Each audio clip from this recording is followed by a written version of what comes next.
Hello friends, welcome to my channel stories by Garima Kushwaha. दोस्तों, जैसा कि आप जानते हैं, मैं हर रोज़ आपके लिए अलग अलग और रहस्यमयी कहानियाँ लेकर आती हूँ और कुछ इसी तरह की एक कहानी मैं आज भी आपके लिए लेकर आई हूँ। तो चलिए शुरू करते हैं हमारी आज की वीडियो। अगर तुम सब कुछ जानना ही चाहते हो तो फिर सुनो। ये बात ज़्यादा पुरानी नहीं है। तकरीबन 3 साल पहले यहाँ मिस्टर क्रिस्टोफ आए थे। वो हमारे लिए बहुत नए थे और वो कहते थे कि वो यूरोप से आए हैं। और इससे पहले भी जहाँ वो रहते थे वहाँ पे भी उन्होंने कई वेंडिगोज़ का ख़ात्मा किया है।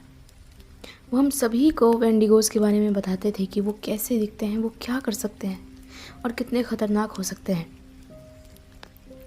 सच बताऊँ तो उससे पहले तक तो हमारे गांव में शायद ही कोई इस तरह के किसी जीव के बारे में जानता भी हो, और उनके बताने के बाद हम उन पर विश्वास करने लगे।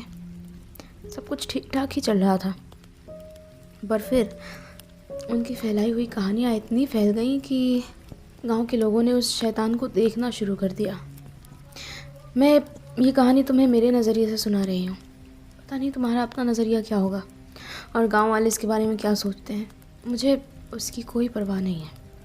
पर मेरे नज़रिया में तो मिस्टर क्रिस्टोफ एक झूठे मक्कार इंसान थे। उन्होंने जो कहानी फैलाई उसका असर दिखने लगा। लोग रातों के वक्त अगर किसी जंगली जानवर को भी देख लेते तो वो उससे वेंडिगो घोषित कर देते। और उसके बाद एक नई चीज़ होनी शुरू हुई। मिस्टर क्रिस्टोफ लोगों से कहते रहते कि वेंडिगोज इतने शक्तिशाली होते हैं कि वो इंसानों को काबू भी कर सकते हैं, और जो इंसान उनके काबू में होता है वो सैल हो जाता है, चिड़चिड़ा हो जाता है, अपने घर वालों से झगड़ता है और उसके स्वभाव में ऐसे परिवर्तन हो जाते हैं जैसे कि पहले कभी नहीं हुए थे। और जब गांव के लोगों ने उनसे ये बात सुनी तो वो बहुत सहम गए। और उसके बाद वो सबसे पहला वेंडिगो सामने आया जिसका ख़ात्मा उन्होंने किया। वो हमारे गांव का एक लड़का था, तकरीबन 13 या 14 साल का। उसके माँ बाप ने खुद मिस्टर क्रिस्टोफ को अपने घर बुलाया। उन्होंने भी सुना था कि वेंडिगोज़ किस तरह के हो जाते हैं, और एक मिस्टर क्रिस्टोफ ही थे जो इस बारे में इतनी जानकारी रखते थे। और इसी लिहाज से सभी ने सबसे पहले उन्हें ही बुलाने का फ़ैसला किया।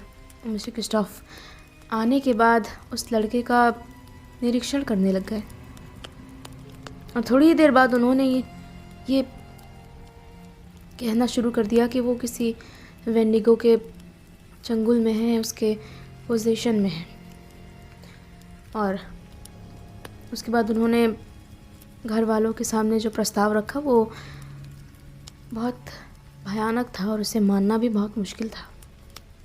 उन्होंने कहा कि इसे रोकने का एक ही तरीका है कि इस लड़के को ख़त्म कर दिया जाए, भले ही ये कितना अजीज़ क्यों ना हो आपको, पर उसे मारना बहुत ज़रूरी है।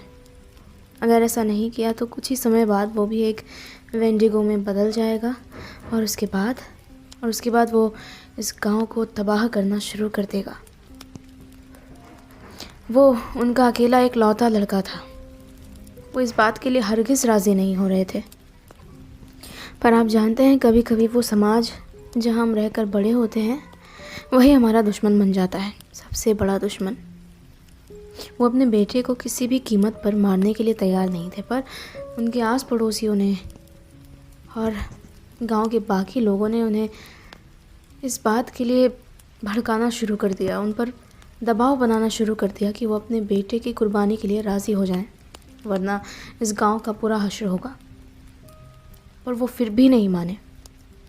धीरे धीरे कर 1-2 महीने बीत गए, और उसके बाद एक आदमी अचानक ही चिल्लाता हुआ शाम के वक्त उन दोनों के घर गया और उनके सामने जाकर रोने लगा, चिल्लाने लगा, तुम्हारा बेटा एक वेंडिगो है, वो एक शैतान है, उसने मुझ पर हमला किया। ये देखो मुझे चोट लगी है। क्या अब भी तुम उसे मारने से इनकार कर दोगे? अगर तुम उसे नहीं मारोगे तो हम सब मिलकर उसे मार डालेंगे और तुम्हें इस गांव से बाहर निकाल देंगे। मेरा बेटा ऐसा नहीं कर सकता। वो बीमार है, किसी किसी शैतान के चंगुल में नहीं है। आप ये कह भी कैसे सकते हैं? मुझे नहीं पता, पर आज उसने मुझ पर हमला किया है।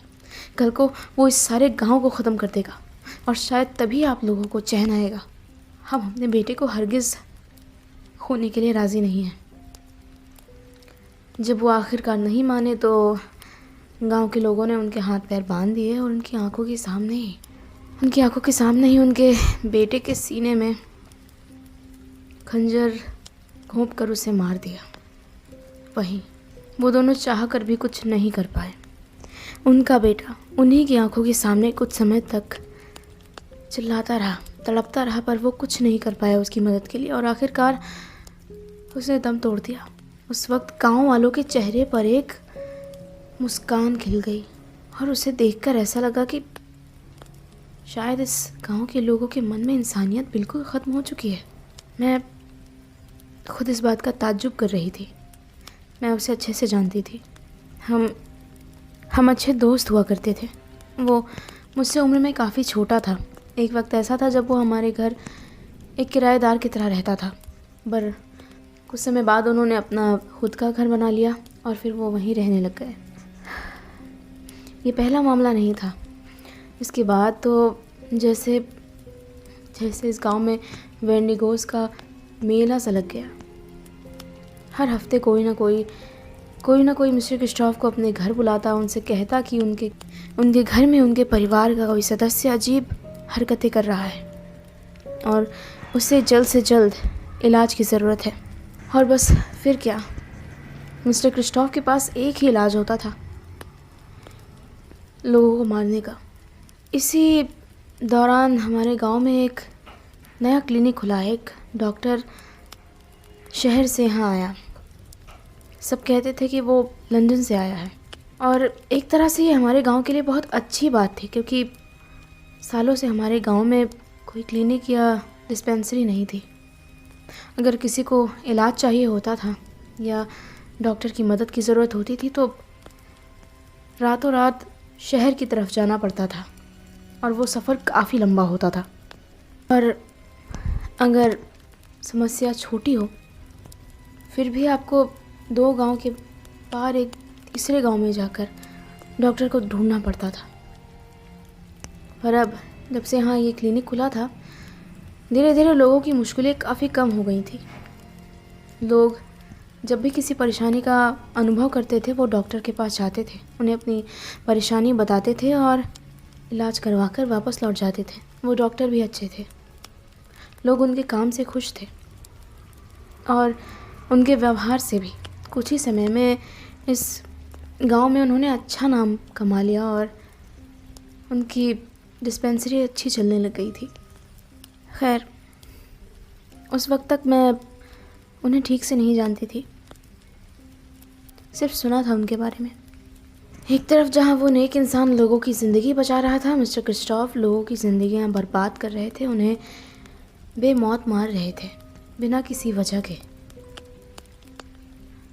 कभी कभी तो लोग सिर्फ और सिर्फ अपनी दुश्मनी निकालने के लिए या बदला लेने के लिए या किसी को रास्ते से हटाने के लिए उसके वेंडिगो की पोजीशन में होने का खौफ फैला देते थे, क्योंकि वो अच्छे से जानते थे कि उसका एक ही इलाज है। और बस इसी तरह करते करते उन्होंने न जाने कितने लोगों को 1 साल के अंदर मार डाला। और फिर उसके बाद कुछ ऐसा हुआ जो मैं सोच भी नहीं सकती थी। मैं बचपन से ही एक शर्मीली लड़की थी, पर मुझे कुछ चीज़ों से डर लगता था, एक बहुत गहरा डर जिससे मैं उबर नहीं पाती थी जल्दी। मेरे घर में मेरे सौतेले भाई बहन थे, वो मुझसे उम्र में कुछ ही छोटे थे। मेरी माँ गुजर चुकी थी और मेरी सौतेली माँ ही घर पर रहती थी। और हम सभी जानते हैं कि एक सौतेली माँ कैसी होती है, और इसमें कोई शक नहीं था कि वो भी बिल्कुल वैसी ही थी। मेरे डरने का फ़ायदा अक्सर मेरे भाई बहन उठाया करते थे। मुझे अंधेरे से डर लगता था बहुत ज़्यादा, और ऊंचाई से गहरे पानी में डूबने का डर था मुझे। तो वो अक्सर मुझे घर के किसी अंधेरे कमरे में बंद कर देते। मैं चीखती रहती, चिल्लाती रहती, पर वो मेरी मदद के लिए नहीं आते थे। मेरी सौतेली माँ जानबूझकर उन्हें ये करने देती थी, क्योंकि उससे मुझे तकलीफ़ में देखकर खुशी होती थी। पर उस दिन तो हद ही हो गई। उस दिन सुबह के वक्त बारिश हो रही थी। पिताजी घर पर नहीं थे। किसी बात पर मेरा और मेरी सौतेली माँ का झगड़ा हो गया, और उसके बाद उन्होंने मुझे एक अंधेरे कमरे में बंद कर दिया। मुझे घुटन महसूस होने लगी बहुत जल्दी ही। पता नहीं क्यों अंधेरे कमरे में जाते ही मुझे ऐसा महसूस होता था कि मैं हर तरफ से कैद हो गई हूँ। कोई मेरे आसपास है, मैं सांस नहीं ले पा रही हूँ, और ऐसी चीज़ें बहुत देर तक मुझे तंग करती रहीं। मैं घंटों तक रोती चिल्लाती रही, किसी ने मेरी मदद नहीं की, और आखिरकार मैं बेहोश हो गई। अगली सुबह जब मुझे होश आया तब मैंने फिर से दरवाजे को खटखटाना शुरू किया। मैंने अभी आंखें खोली और मैंने फिर भी खुद को अंधेरे में ही पाया। मैं लगातार दरवाजे को खटखटाती रही, और आखिरकार पिताजी वहाँ से गुजरे और उन्होंने डैड, मॉम ने मुझे बंद कर दिया था। मुझे डर लगता है। उन्होंने मुझे वहाँ पर उसने ऐसा क्यों किया? मुझे नहीं पता। कल हमारे बीच एक मामूली सा झगड़ा हो गया था, शायद इसलिए वो मुझसे नाराज़ थे। तो इसका ये मतलब नहीं है वो जानती तो है कि तुम अंधेरे से डरती हो।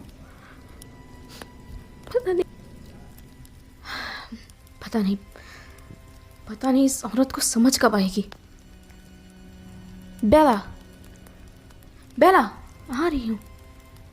क्या तुमने इसे अंधेरे कमरे में बंद कर दिया था, वो भी कल सुबह से, और अब तक उसे बाहर भी नहीं? इसने ऐसा कहा तुमसे? किसी ने भी कहा हो। फिलहाल दरवाज़ा मैंने खुद खोला और सब कुछ मेरे सामने है। तुम इतनी नफरत करती हो उससे? मैं देखिए, आप नाराज़ मत होइए। मैं नफरत नहीं करती उससे। वो तो फिर क्यों बंद कर दिया था उसे? वो आप नहीं जानते, वो तो एक वेंडिगो के पोजीशन में है। क्या? हाँ, वो मेरे बेटों से लड़ती रहती है, उन्हें मारती है, चिल्लाती है, जब आप नहीं होते तो हमें डराती है, और कल भी ऐसा ही कर रही थी। तो हमने इसे किसी तरह उस कमरे में बंद कर दिया। हो, ये आपके जाने के बाद कितनी ख़तरनाक हो जाती है आप नहीं जानते हैं। मैं तो कब से आपसे ये परेशानी छुपाती आई, मुझे कुछ समझ नहीं आ रहा है। तो तुमने मुझसे आज तक कहा क्यों नहीं? आपसे कह दिया होता तो आप मुझ पर यकीन करते। आप तो हमेशा ही आपकी बेटी की तरफदारी करते हैं। ये सच नहीं है, ओके? ऐसी चीज़ें नहीं होती हैं। ये बात तुम ही जानती। आपकी मर्जी। हमारा क्या है यहाँ इस घर में? निकाल दीजिए हमें बाहर। मैं और मेरे बेटे हम कहीं और चले जाएंगे। अगर आपको हमारे यहाँ रहने से इतनी परेशानी होती है तो बात का बतंगड़ मॉम, क्या हुआ? आप रो क्यों रही हैं? इसने फिर से कुछ किया? मतलब हाँ, ये तो ऐसे भी मुसीबत। क्या तुमने कुछ किया बेटा? मैंने कुछ नहीं किया। इसने मुझे कल थप्पड़ मारा था।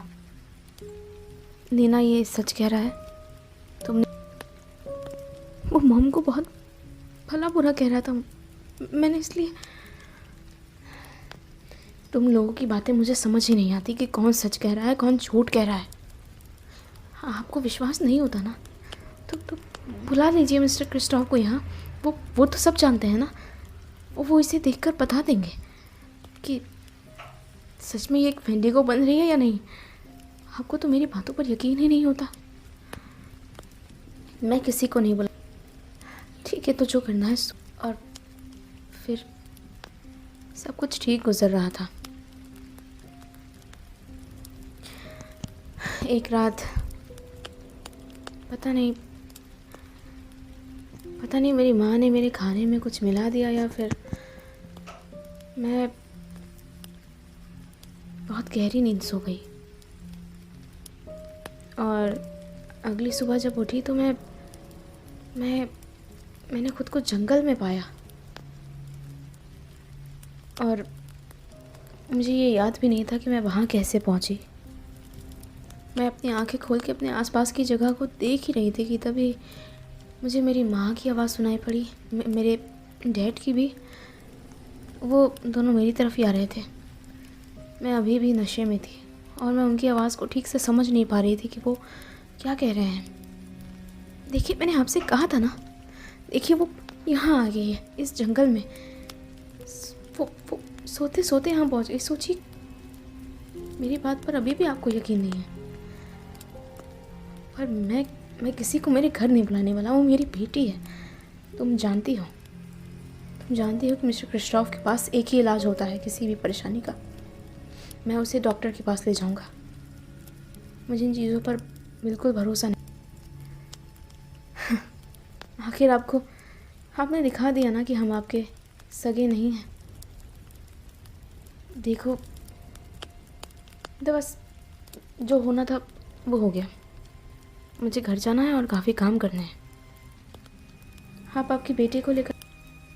मैं अभी भी उनकी बातें सुन रही थी और अभी भी समझ नहीं पा रही थी कि हुआ क्या था। मेरे डैड ने मुझे ज़मीन से उठाया, वो मुझे घर ले जाने लग गए। पिताजी, क्या हो गया था? तुम यहाँ कैसे पहुँच गई? मुझे याद नहीं है, मैं तो बहुत गहरी नींद सो रही थी। देखो बेटा, जो भी है खुद को संभालने की कोशिश करो। मैं नहीं चाहता कि हमें मिस्टर क्रिस्टोफ को बुलाना पड़े। तुम जानती हो इन चीज़ों पर मैं भरोसा नहीं करता, पर तुम्हारी माँ बार बार मुझसे जिद किए जा रहे, तो बुला लीजिए उन्हें। जब मुझे कोई परेशानी ही नहीं है तो फिर वो साबित कैसे करेंगे? क्या तुम सच में इसके लिए तैयार हो? जी हाँ, बुला लीजिए, मुझे कोई परेशानी नहीं है। मैं जानती हूँ कि मैं किसी के पोसेशन में नहीं हूँ, और जब कुछ है ही नहीं तो फिर वो साबित क्या करेंगे? ठीक है, मैं कल ही उन्हें बुला लेता हूँ। अगले दिन मिस्टर क्रिस्टोफ आए। उन्होंने मुझे देखा, कुछ मामूली से सवालात किए और उसके बाद काफ़ी देर तक मुझे घूरते रहे अजीब निगाहों से। और उसके बाद उन्होंने मुझे दूसरे कमरे में भेज दिया और मेरे माँ बाप से अकेले में बात करनी शुरू कर दी। जब वो चले गए तब मैंने मॉम और डैड को आपस में बात करते हुए सुना। डैड थोड़े दुखी और उदास लग रहे थे। उनकी आवाज़ थोड़ी भर्राई हुई लग रही थी। मैं उनके पास गई। डैड, क्या हुआ? उन्होंने कहा कि तो दोस्तों, इसी के साथ ख़त्म होती है मेरी आज की कहानी। मेरी आज की कहानी आपको कैसी लगी ये मुझे कमेंट बॉक्स में कमेंट करके ज़रूर बताइएगा। साथ ही साथ वीडियो पसंद आई हो तो इसे लाइक और शेयर करना बिल्कुल मत भूलिएगा। Thank you.